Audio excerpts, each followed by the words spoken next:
Hi, this is Abul Hussain coming to you direct from London, the United Kingdom, and welcome to another episode of the SMMA Mastermind podcast, where we talk about how you can start or scale your digital marketing agency. And we also bring on subject matter experts to help upskill us so that we can deliver better results for our clients. Now, if you are watching this interview outside of our Facebook group, make sure to find the link above or below this video, or go to smmamastermind.com, especially if you're in the agency community and you want to network with 2,500 other like-minded individuals. Now, with that out of the way, I have a very special guest joining me all the way from Ghent in Belgium. He's not too far away from me. Most of my guests are usually from North America, and he specializes in helping agencies to increase their profits whilst reducing the hours they work in the business by introducing systems. His name is Stefaan De Vreese. Stefaan, welcome to the show. Thank you. Thank you for having me, my man. It's great to be here.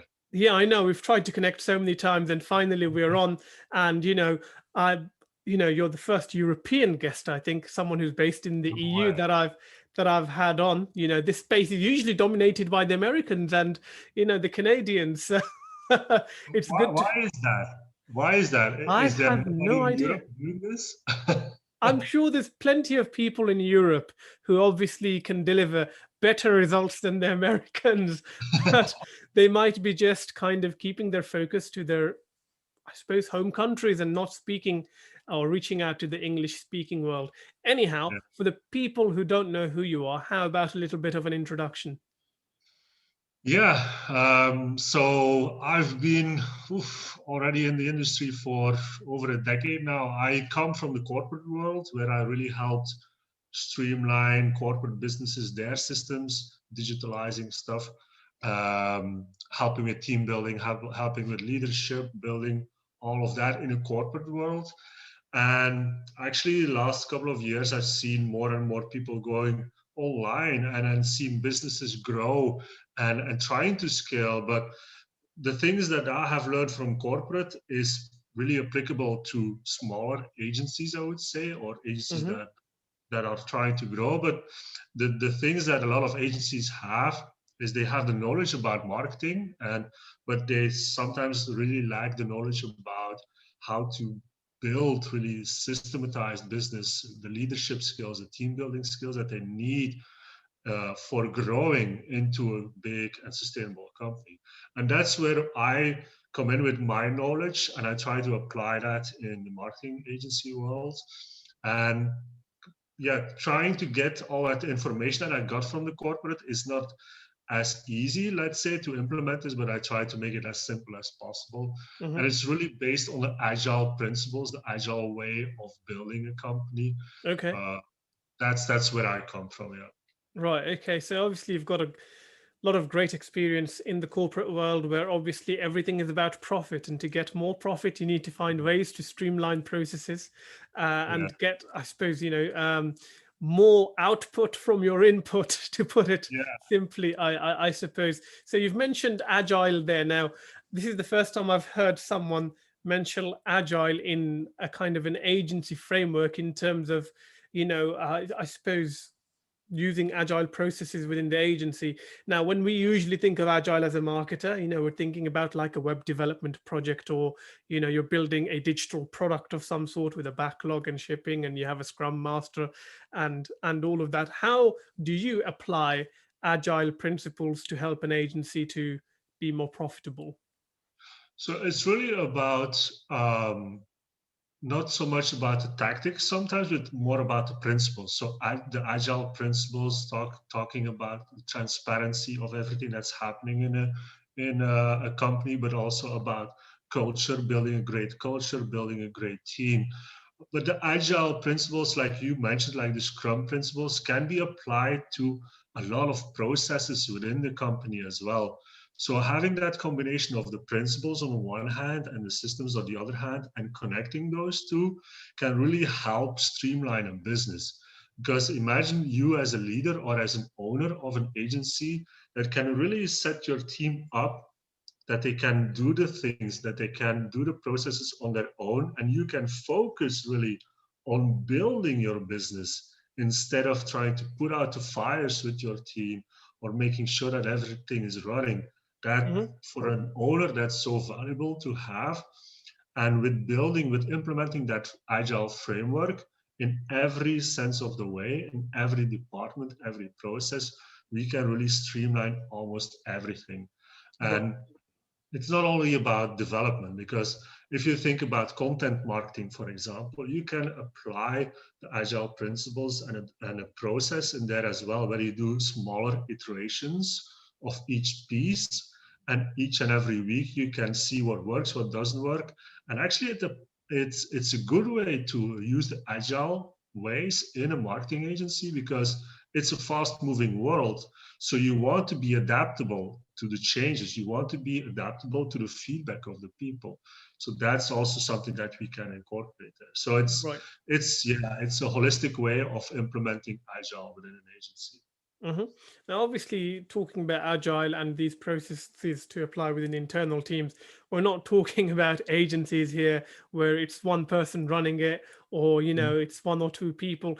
What's what's the ideal size of an agency for them to start seeing benefits from applying these systems? I would say, really, if you have a team about 5 people, from the moment that you're more than 5 people, or even five at the least, then you can really start seeing some really improvements in the way that you deliver your products, the speed of delivery. Yourself as an owner, you can really let them do the work as well, and being able to grow, because that's also a thing. It's not about only the streamlining of the process, but it's implementing this so you can actually grow further than those 5 people. And that's where it really starts working. It doesn't mean you can start already if you're just one person. I mean, Sure. some of these principles are talking about productivity as well. Yeah. So better time management is part of it. If you want to improve your systems or your processes, you can already do that, even if you're one person. But the team aspect is so important, so important. So you Right. have to have a team from 5 people, I would say. Yeah. Right. Okay. And when you're looking at the team and you're applying or building out these systems, are we talking about service delivery? Are we talking about client acquisition? Are we talking about retention? Where do you focus? Any system that is a priority for the business to improve upon. It can be delivery, it can be your customer success, it can be even your sales team, even your sales process. We can apply the agile principles on that as well, because in a lot of companies, if you're talking about sales and marketing for their own company, like trying to get leads and trying to get sales, they forget that they need to look at it in a way that they can adapt their marketing and their sales processes as soon as possible based on the feedback from the people. Hmm. Because you can put out some content or some lead magnet, and then you get in the leads, and then you give that to your sales team. But if that's not a streamlined process, then somewhere there will be a bottleneck, Right. and maybe leads that you're capturing are not following up.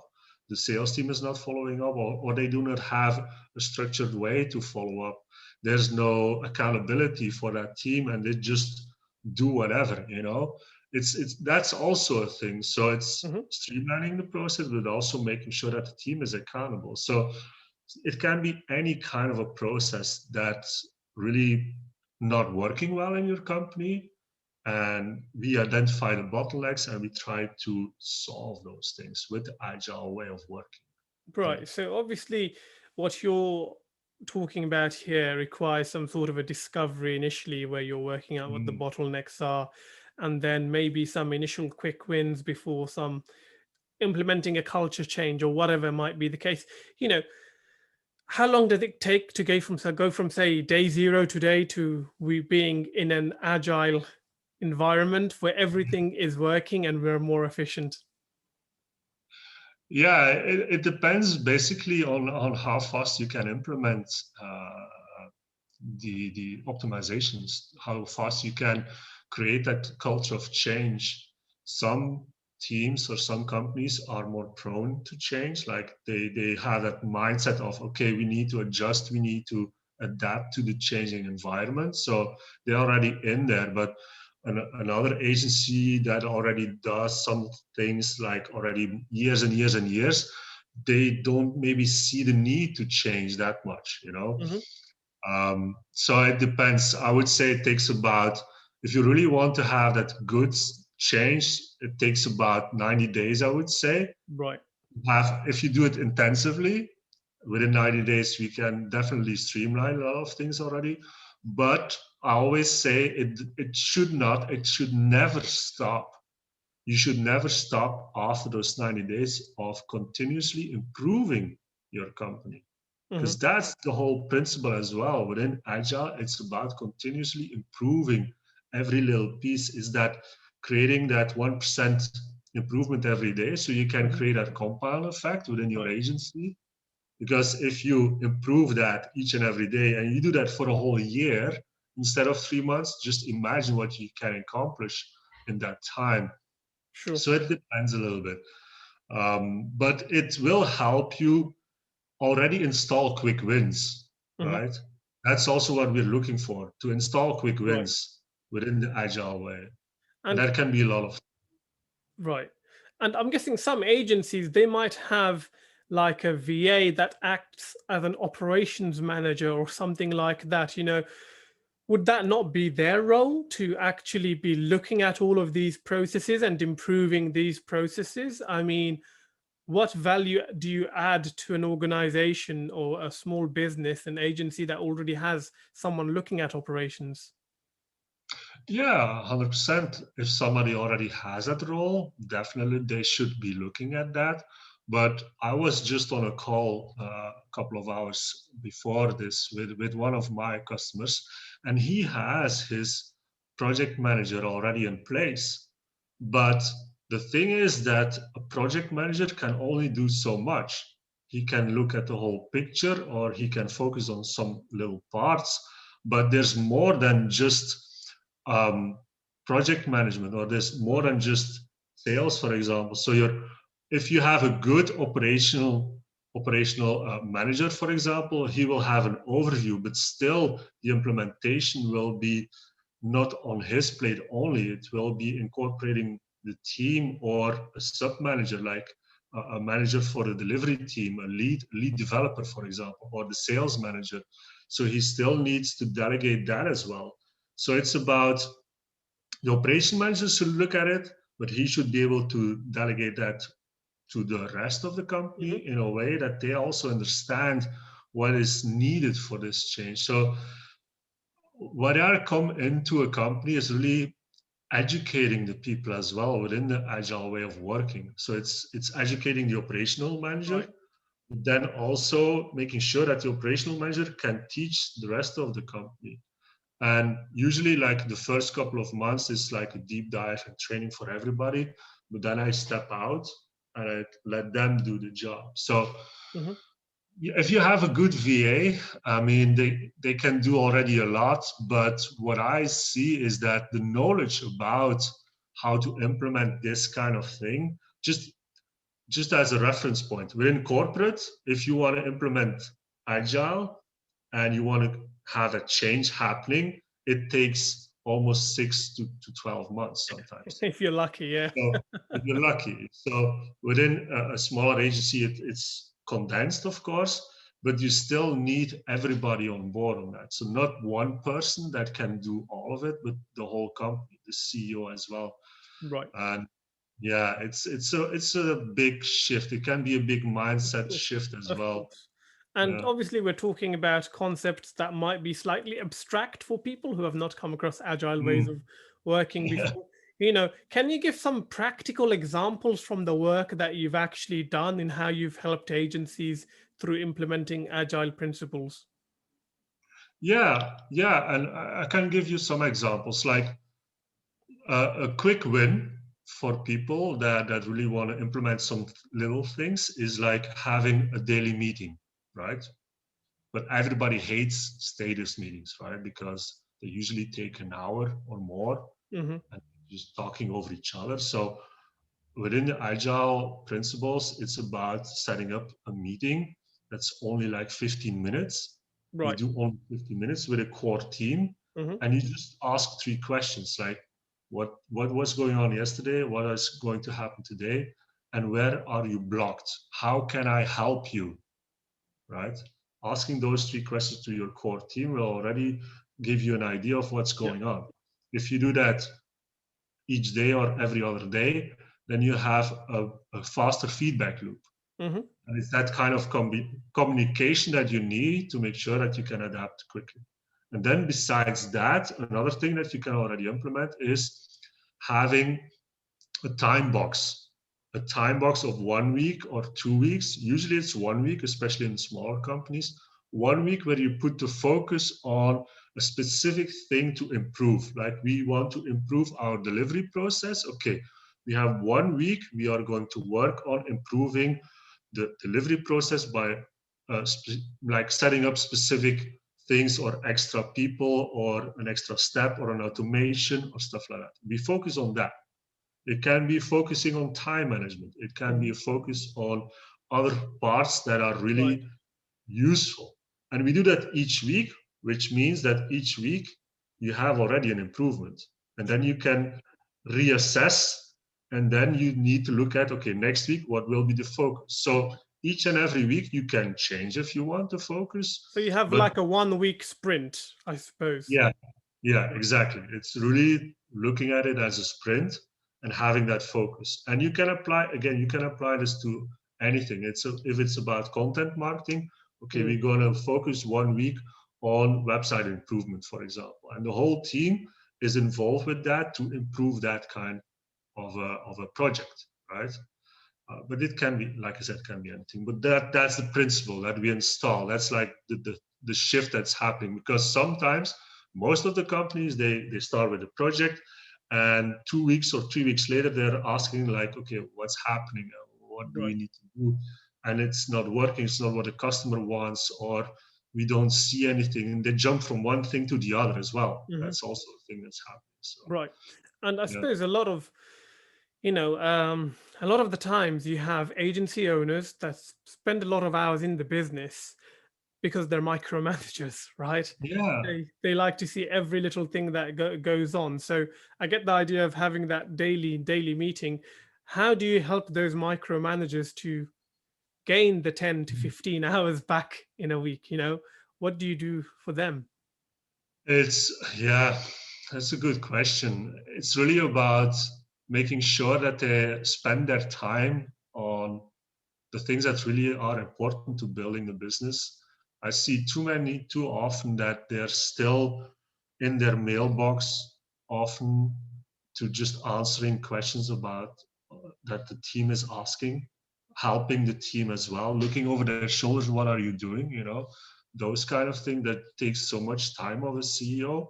And if we say we give you your time back, it's really the time that you get back to invest into building the business instead of having the time to do the fulfillment, putting your hours in there. No, we give that time back to that other thing that you need to build a business. And how we do that is really looking at their time. So the time management is a big issue, is a big thing that we look at. Identifying for each half an hour even, or each hour, should you delegate this? Should you put a system in place, right? And then we can already know, okay, you're doing too much of this, so we can delegate that to another person. And this should be a system, so we're going to create a system for that. And making sure that they do not micromanage anymore is really to having that almost like an obligation for them to only focus on those status meetings, Hmm. and maybe also like a visualization in a tool like Asana or ClickUp or Trello, but that they can see things moving, but they're not Right. really at it, they're not really moving the things themselves. They're Hmm. not giving the task, but they see that things are moving, and they get the update from the team itself, maybe every day or every other day if it's needed. So that will help to get back their time, so they don't need to invest that much in following up the team. That's one of the things like we Right. install, but it's also here, it's also mindset. Some of the people are just afraid to letting go. True. You just think that I'm the only one that can do the best job here, but yeah, that shouldn't be the Mhm. case. So, I mean, in your experience, what roles would you say are the key hires for an agency owner that is looking to invest less personal time and work more on the business than in the business? Yeah, it really depends on what kind of a processes that they are running, I would say. Some agencies don't have a development process, for example, so you don't need a lead developer or a specific manager for that process. But looking at the processes, I would definitely say somebody that you can put a lot of the administrative tasks. So like an executive assistant is something that I recommend to have as soon as possible. That's one. And then the other one would be, you could call it a project manager, you could call it a COO. It has different names, but somebody that can really take on, like we said, take a look at the processes, and where you can say, okay, this process needs to be updated, be improved, and they can run with that. They can Hmm. do their job and they can try to improve that. A sales manager can also help for sure. Like that middle management, adding middle management can also help you with you not having to deal with all the minute things that needs to be happening within the team. But it depends on your company. It depends on your processes, what you're actually needing, and Hmm. that's it's hard to say If something. there's someone watching this, they might think, "Oh my God, this is going to eat into my margin." What do you say to someone who's got that view? I suppose. Yeah, well, no, because I mean, you want to grow, and the only way that you can grow is to have a good team. Because think about it, if you have a good team, your customers will have a great experience. So if they have a great experience, if they really feel that your company has such a good culture, that they every time they speak to one of your team members, your project manager or whatever, and they see how happy they are to work for your agency, that kind of an experience will keep more customers, first of all, because they will be happy. The projects will be delivered on time and will be with good quality. So your customer retention will be much higher, first of all. And then word of mouth, more referrals, more customers coming in. So it's about, yeah, you have to first of all look at the systems and trying to optimize what you already have, Hmm. make sure that you have that foundation. And then when you have that, people will come to you. So then you can confidently add more customers to your business and they will stay longer. The customer retention will be much higher eventually. So you will have more profit eventually. Yeah. Because if you can, like, replacing team members, for example, that's a high cost as well. Or not delivering on time, that's a cost. Hmm. If you lose customers, how much does it cost if you lose a customer? So it's looking at those costs that you can minimize to increase your profit, to onboard new team members, to even create a better culture, and so on and so on and so on. So Right. Okay, no, yeah. that makes total sense. Now, a lot of people are not very self-aware, right? They don't know they have a problem until someone comes and they helps them identify the problem. So, from your experience, what would be the symptoms for someone to have, for them to realize that they need to speak to someone like you to help them? I would say that if they feel like if they need to bring in another customer or two, or if they become successful, that they just don't know how they are going to manage. They have a feeling like, oh my God, if we have to scale here, I need to work 80 hours. I need to work double my time because I don't even know where to start right now. Hmm. That's a good sign already. Like you need really something that can take you out of the business so you can actually scale your business. If yeah, putting out a lot of fires, I would say as well. Like if you're still in fulfillment, if you're still doing the job that your team should be doing, and you feel like, okay, I have a team, but I still need to do all of this. That's also a good Right. sign that you need to think Right. about it. I need to do differently. Yeah. Right. Okay. Now, if someone is watching this and they want to reach out and find out more about what you do and how you can help them, where's the best place to find you? Facebook, I'm really active on Facebook. I have my site, stefandevrese.com, just my name and that .com. I'm on LinkedIn. Yeah, I would say the best bet is social media. You can find me there.